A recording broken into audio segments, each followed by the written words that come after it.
You're listening to The Bird Bath.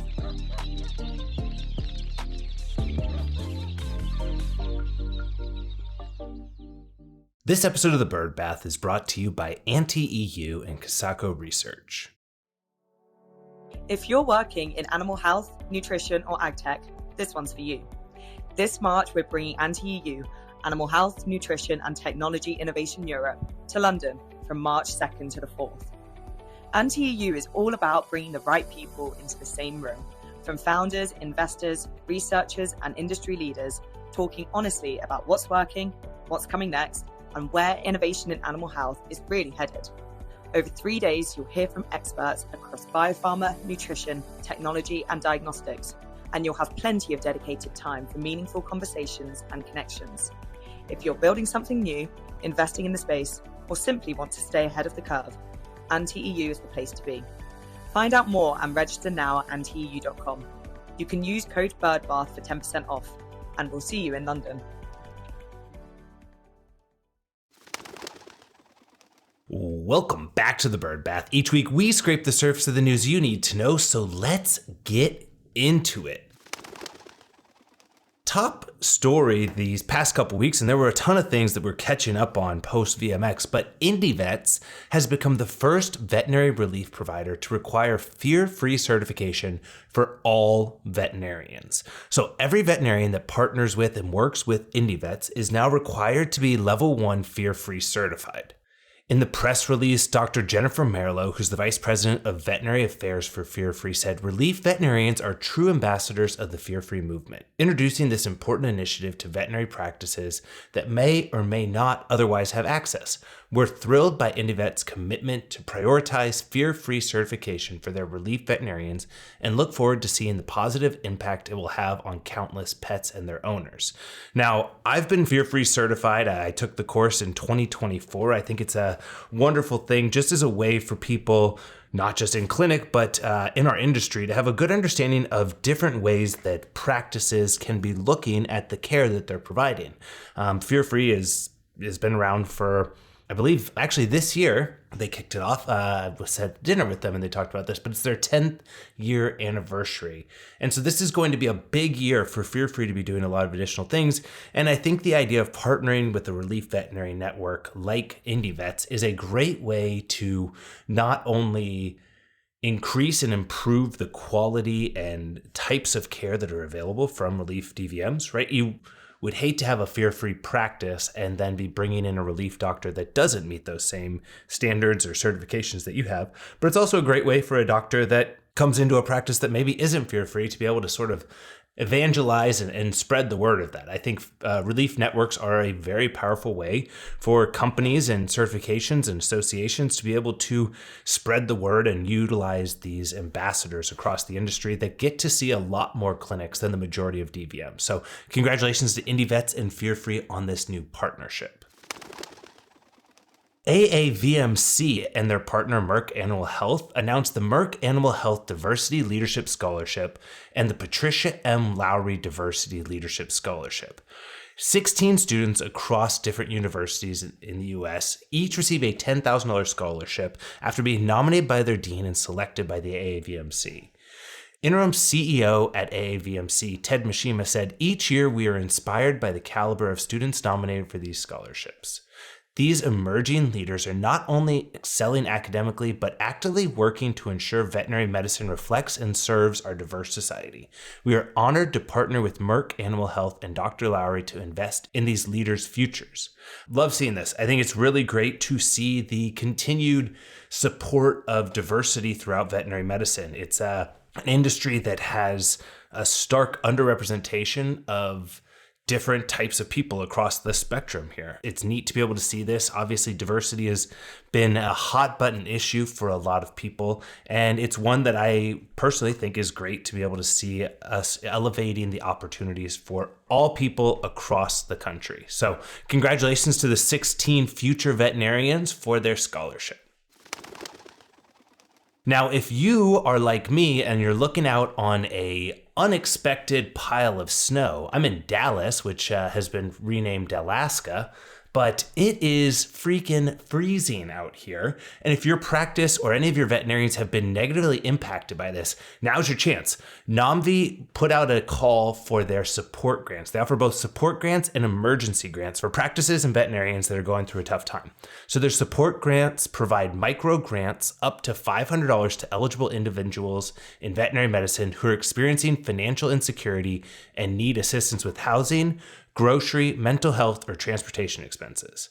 Individuals must currently working or have worked in the veterinary field within the past 6 months or be currently enrolled in a veterinary or veterinary technicians program. So opportunities there for people that need just that extra help to get over the line. They're up to those micro grants are available for them. And for practices that were impacted by maybe a mountain of snow or a natural disaster that hit your area, as we've seen this big weather front come across the country, NOMV provides emergency grants of up to $7,500 for veterinary practices that are struggling to remain open or reopen during or after a natural disaster. So I'm put the link in the show notes here.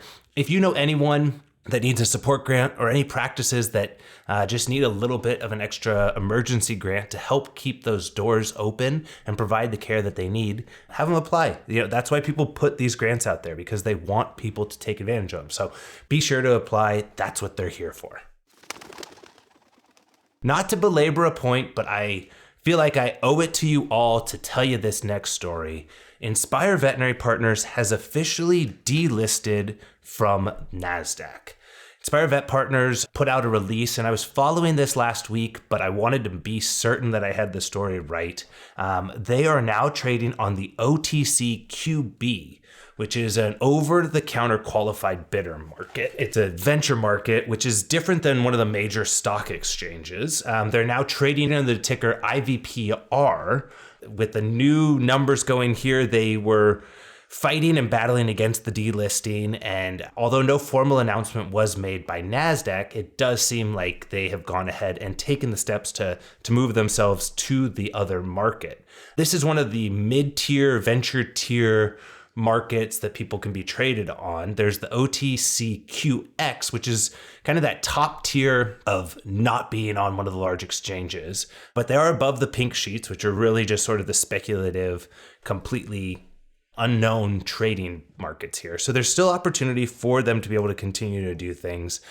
They still have a lot of additional SEC requirements, minimum bid prices, and the good news here is that it is something that's going to reduce their overall expenses. It's extremely expensive to be a publicly traded company. There's a lot of filing and requirements that go into that and a lot of fees. So hopefully this is something that can allow them to take those funds and direct them into growing the business. So wishing them all the best that they can right this ship. At time of recording here, they are sub penny. They're at about 0.89 cents per share, which is definitely a tough spot to be in, but I had to bring the story to you because it's one that we've talked about quite a bit. Finally, somebody that's raising some money, Barnwell Bio has raised $6 million to transform livestock health through metagenomic biosurveillance. Yeah, that's right, metagenomic biosurveillance, which all of you guys know, but just to try and make it easier, I'll break it down for everyone. So Barnwell Bio is a company that helps farmers and vets keep animals, primarily chickens and other farm animals, healthy by watching what's going on in the barn using science as opposed to guessing. They don't just look at the flock and say, hey, some of these chickens aren't looking quite as good as they do. So they don't check each animal one by one. They look at things like the waste and other environmental samples from the barn, which manure, wastewater, other things like that, to see tiny microbes and signs of disease early before animals start looking sick. The team that started the company here is really impressive. They came out of some research from COVID-19 where they were able to actually track COVID through wastewater. And it's a great indicator to know if there's any sort of strands or illnesses that are in the byproducts or the waste of the population. And so they applied that same thing to animal health. I had a great opportunity to meet the co-founder and CEO and hear him speak multiple times, Michael Reese. He does a great job. If you get the opportunity to see them pitch or talk about the business, an extremely, extremely well put together business that's definitely tackling something. They've already seen some really significant traction. They're working with Mississippi State, West Liberty Foods, Vital Farms, and a lot of other big producers. And definitely a cool company to keep our eyes on. It's one that's obviously in the ag world, but it's something that, a lot of these businesses we should expect to see transition into the veterinary world, or again, into the wastewater side, should we see an outbreak or a pandemic or something like that on the human side. You just have to think, what are things that we want to be able to track and understand? And if we can actually test for those in the wastewater, we'll be able to get a good understanding of general population health and if there's any sort of triggers or things to be cautious of. So the round was led by 12 Below, and the goal here is for them to utilize this capital to grow the business and increase their footprint. So congratulations to the team at Barnwell Bio. This episode of The Bird Bath is brought to you by Pearl AI. Pearl AI is an affordable, always-on AI veterinary solution that combines AI with a team of real, licensed U.S. veterinarians. Get the best of both worlds, the speed of AI and the accuracy of human professionals. With Pearl AI, your clinic can offer real-time 24/7 coverage without hiring extra staff. It also automates screening and triage, lowers your operating costs, and turns more of your site visitors into paying clients. Integrate Pearl through a simple web snippet or API and start growing your practice while you sleep. Learn more at pearl.com/thebirdbath. That's pearl.com/thebirdbath. For more on these and other stories, join us by subscribing to our Substack. There's a link in the bio, and don't miss out on any episodes by subscribing and rating the show. For The Bird Bath, I'm Ryan Leach. See you next week.